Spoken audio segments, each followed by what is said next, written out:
الله اکبر.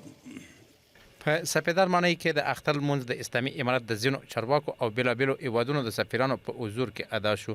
د کډوالو او بیرته راستنېدونکو چارو وزیر مولوي عبدالکبیر د افغان کډوالو له کوربه هیوادونو غوښتنه وکړه چې د کډوالو موضوع سیاسي نه کړي او اجازه ورکړي چې هغوی په داوطلبانه ډول خپل هیواد ته راستنه شي.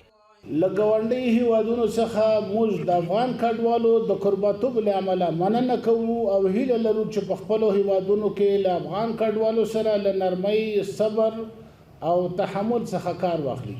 د کډوالو او بیرته راستنېدونکو چارو وزیر زیاتوي چې اسلامي امارت په یو شمېر ولایتونو کې د 58 ښارګوټو کارونه پیل کړي چې د کډوالو لپاره جوړیږي او له هیوادونو او نړیوالو بنسټونو غواړي چې بیلابیلو برخو کې افغان کډوالو سره مرستې وکړي. هیله لرو چې نړیوالې مرستندویه ادارې او هیوادونه د افغان کډوالو لپاره خصوصا د بشري مرستو د راټولولو او هغوی ته د سرپناه او ټولنیزو خدماتو د عرضه کولو په برخه کې اساسي اقدامات وکړي. مولوي عبدالکبیر د خپلو خبرو بله برخه کې وویل اسلامي امارت د نړۍ ټولو هیوادونو سره د مثبت تعامل غوښتنه لري.